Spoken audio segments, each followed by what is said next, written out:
오늘 이 말씀은 이제 우리 예수님께서 이 성전에 들어가시다가 보니까 성전 상태가 기가 막힌 거예요.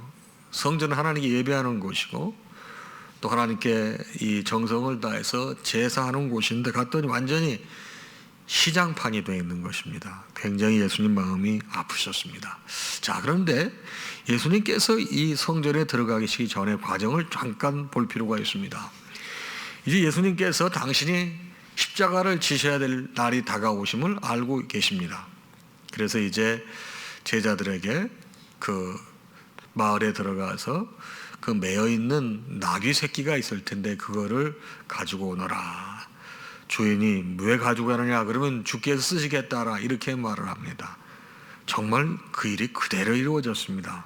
그 주인에게 말을 하고 그 나귀 새끼를 가지고 왔는데 제자들이 예수님 타실 거니까 그 등 위에 이렇게 자기들의 겉옷을 이렇게 깔고 또 다른 많은 사람들은 예수님 가는 앞길에 이렇게 겉옷을 벗어서 이렇게 레드 카펫 같이 이렇게 만들었습니다. 쭉 타고 가시는데 이제 감람산 내리막길에 이렇게 오게 됐습니다.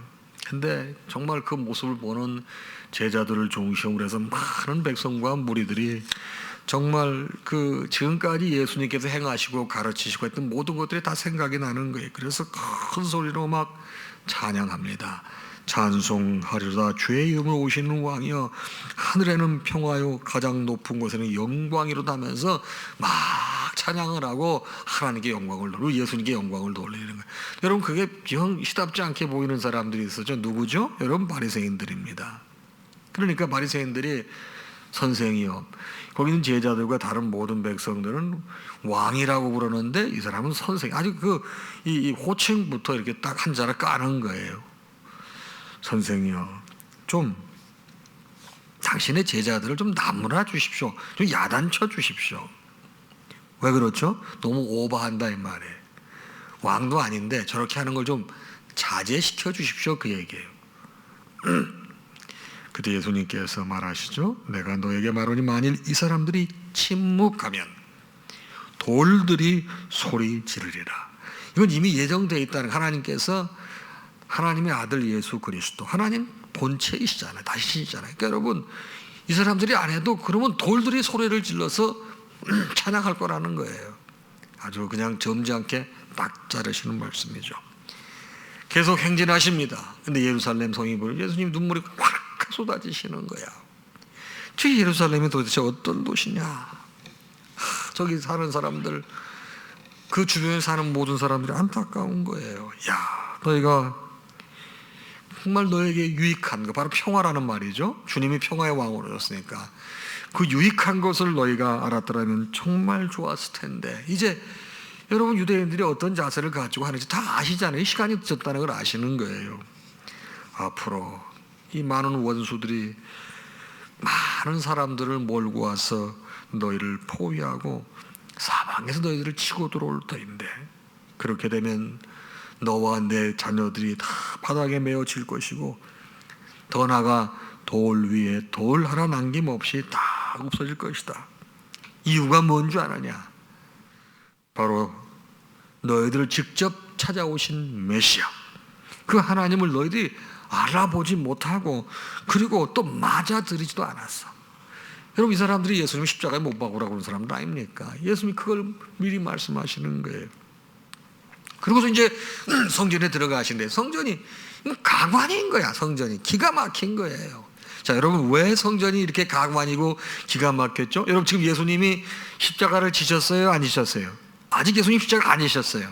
자, 여러분 예수님께서 십자가를 지시고 여러분 십자가상에서 목숨을 이루시고 예수님께서 완전한 과거와 현재와 미래를 책임지는 온전한 제물이 되시고 난 이후부터 여러분 짐승을 잡아서 각을 떠서 제사하는 게 없어지는 거예요. 아시죠?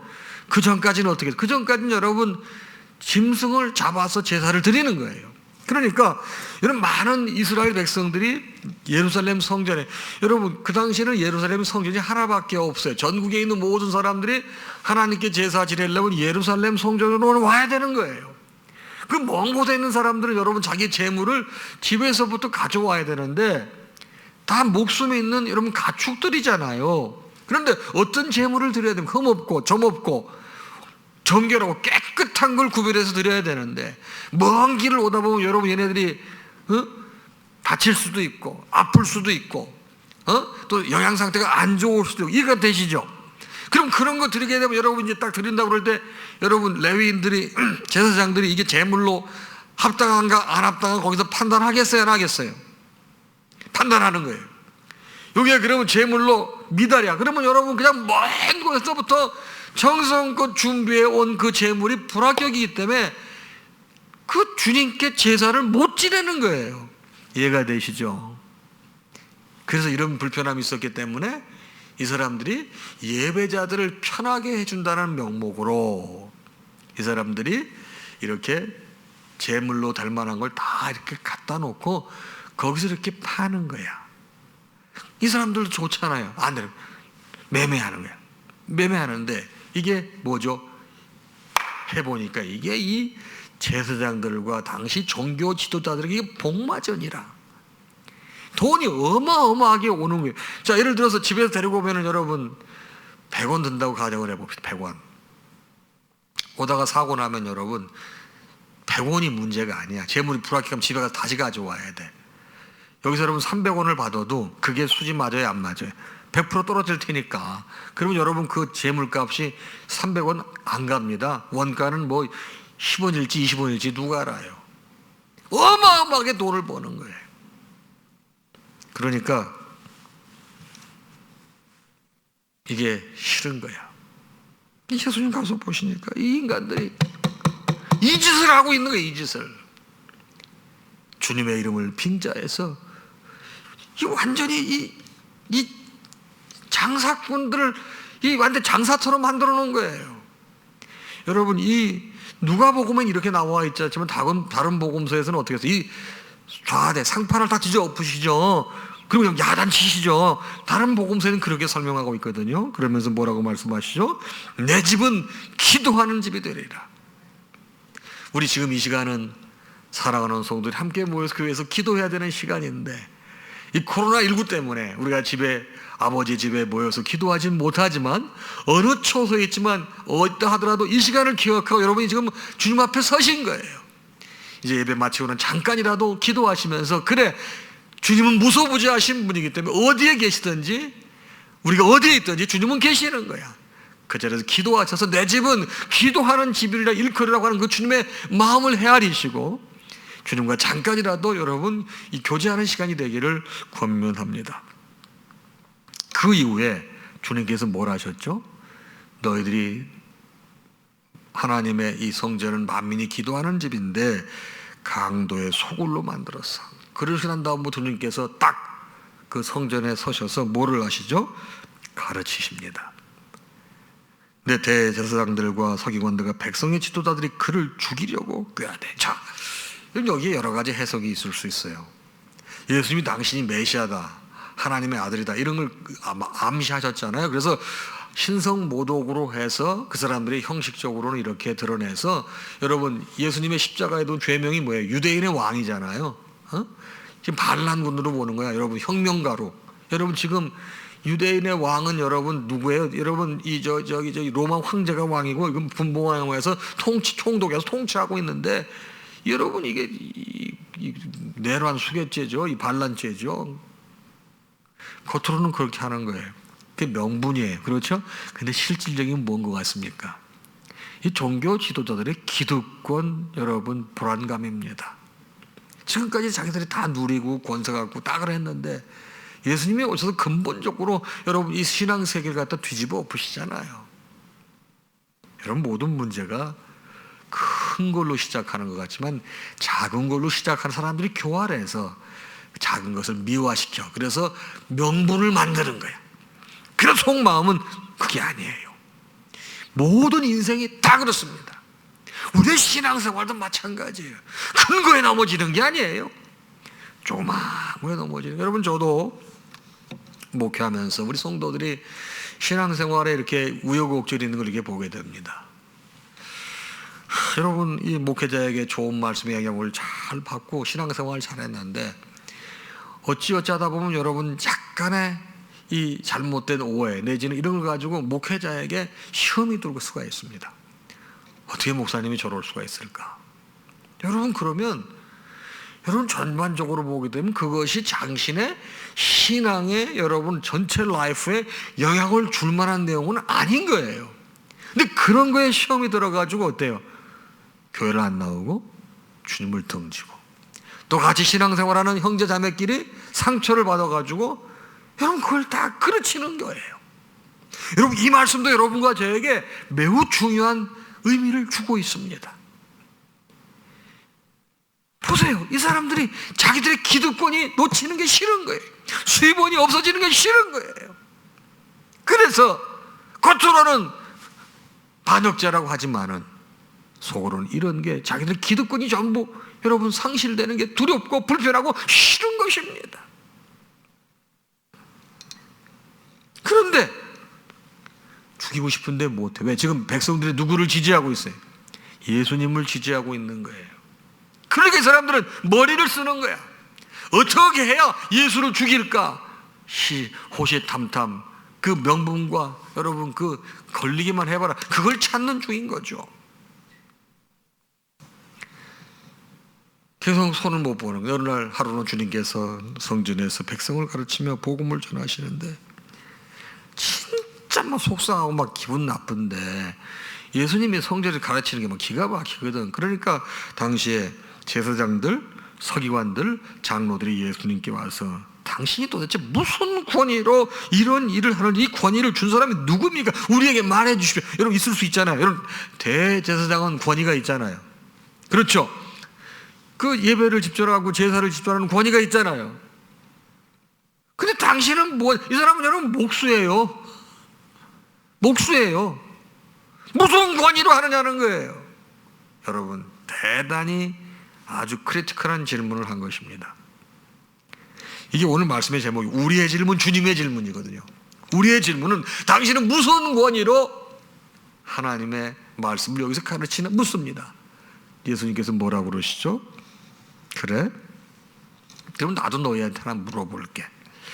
자, 그러면 세례 요한의 세례가 하늘로부터냐 사람으로부터냐? 여러분 전혀 이 사람들이 생각지 못한 질문을 주는 게 딱 하시는 거예요.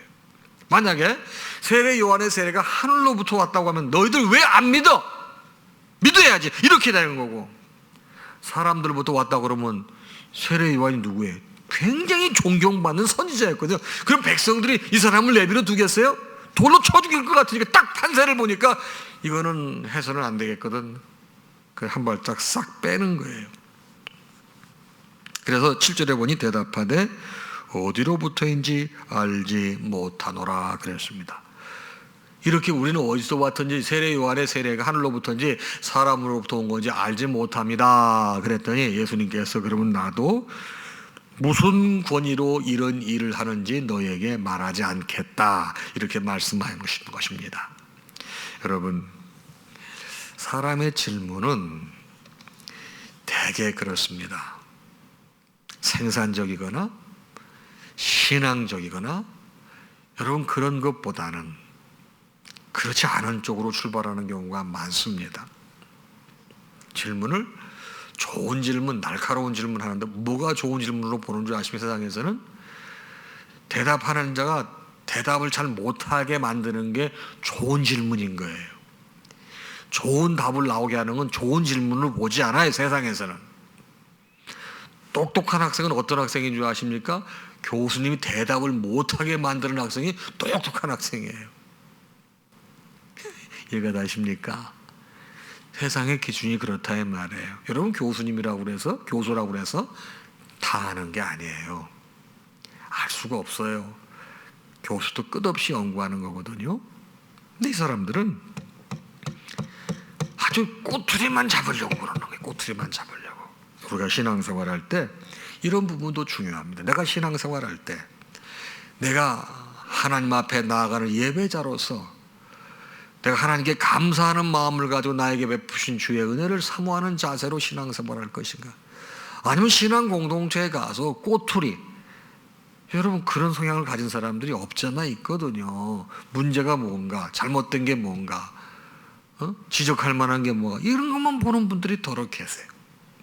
여러분, 제가 우리 교회에서 목회한 지 벌써 20년 아닙니까?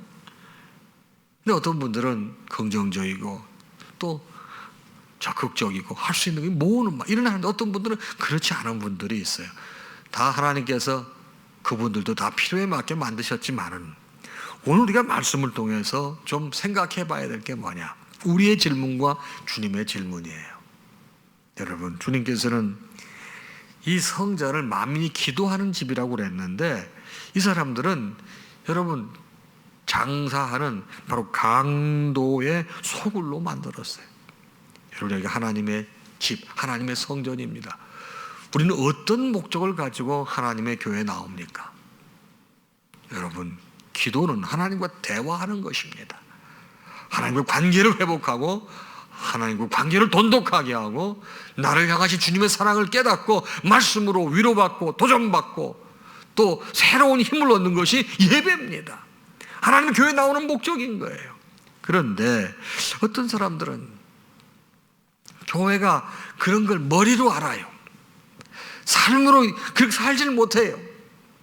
가시노릇을 할 수도 있고, 여러분 힘들게 하는 경우도 더러 있다 이 말이에요. 오늘 주신 말씀을 통해서 우리가 이걸 좀 깊이 생각해 볼 필요가 있어요. 하나님, 저는 어떠한 유형의 성도입니까?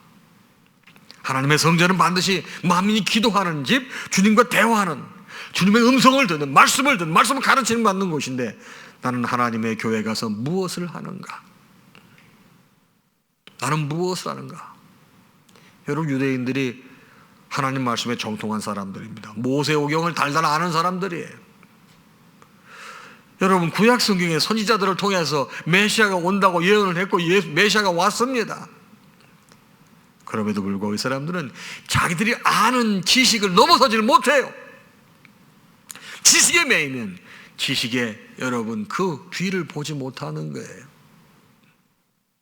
여러분, 근데 그 말씀이 살아있는 말씀이거든요. 그 말씀이 예수님이잖아요. 근데 그 예수님을 알아보는 사람이 있었고 알아보지 못하는 사람이 있었어요. 당시에 대제사장, 서기관, 바리새인, 사두개인, 종교 지도자들, 사회 지도층 인사들 다 예수를 부인했어요. 그러나 예수를 알아본 사람들이 있었습니다. 사랑하는 성도 여러분도 저도 지금 21세기지만 우리가 예수를 알아보느냐 못 알아보느냐, 이거 새로운 질문입니다. 여러분, 지금 예수를 모르는 사람이 어디 있어요? 뭐 신앙생활 안 하는 사람도 예수는 4대 성인 중에 하나다, 뭐 이렇게까지 바라는 사람들이 있는데, 문제는 아는 게 우선이 아닙니다. 내가 그분이 어떤 분인지 믿고 있느냐, 그분의 어떤 분이 내가 믿고 있느냐, 이게 중요한 것입니다. 여러분, 오늘 주신 말씀, 우리의 질문은 여러분 아래로부터 위로 올라가는 거예요. 아래로부터. 주님의 질문은 위로부터 아래로 내려오는 거예요. 여러분, 뭐예요? 사랑이에요. 주님의 질문은. 이 땅에 오신 목적이 뭐예요? 여러분과 저를 구원하시기 위해서. 여러분 지금 십자가 지러 가시는 거예요. 십자가 지러 가시는 거예요. 왜 십자가를 지십니까? 인류를 구원하기 위해서. 그러니 이런 질문이 얼마나 안타깝나, 이 말. 그 다시거든요. 여러분, 주님은 우리의 마음까지 다 헤아리세요. 여러분, 제가 삭개오에 대한 설교를 했잖아요. 여러분, 삭개오는 주님을 전에 만나본 적도 없고 주님은 삭개오를 전에 보신 적도 없어요. 근데 삭개오가 여러분 돌무화과 나무, 뽕나무라고 그러죠. 그 위에 올라가서 예수님을 쳐다보고 있어요. 예수님께서 지나가시다가 삭개오야 내려오너라 그러십니다. 이름을 어떻게 아실까? 그리고 내가 오늘 밤 너희 집에 가서 유숙하리라. 여러분, 만난 적이 없어요. 서로 보신 적이, 서로 양쪽에 본 적이 없어요. 삭개오의 이름을 아십니다. 삭개오의 무슨 마음을 가지고 그걸 다 아시는 거예요. 저는 그 말씀을 읽는 순간 마음에 평안이 임하고 우리 주님 대단하신 분이라는 걸 다시 한번 깨닫습니다. 여러분, 주님께서 여러분의 이름을 모르시고, 주님께서 여러분의 기도의 제목을 모르시고, 주님께서 여러분의 마음을 모르신다고 생각하십니까? 다 아십니다. 여러분, 우리는 주님을 넘어설 수가 없습니다.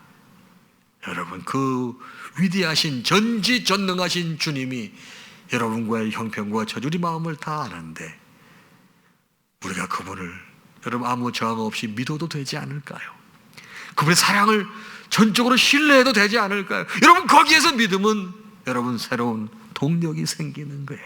그래, 내 아픔 다 아시는 주님, 내 형편 다 아시는 주님, 여러분 이런 위기도 다 아시는 주님, 그분 아셔. 그분은 방법이 있으셔. 주여, 그 시간 그 방법을 기다립니다. 여러분, 그러면서 우리가 우리의 자리를 지키고 또 성숙한 시민으로서 우리의 위치를 지키게 될 때 하나님의 뜻이 이 땅에 드러나고 또 그 일을 통해서 놀라운 역사가 나타날 줄로 믿습니다. 오늘 저녁에도 평안하시고 주의 평강이 함께 하시기를 주님의 이름으로 축복합니다. 전화하겠습니다.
예수 그리스도의 크신 은혜와 하나님 아버지의 무한하신 살아가심과 성령님의 감동, 감화, 교통, 역사, 충만하심이 오늘 주신 말씀을 받고 세상을 향하는 사랑하는 당신의 모든 자녀와 그 가정 위에 이제로부터 영원토록 함께 있을지어다.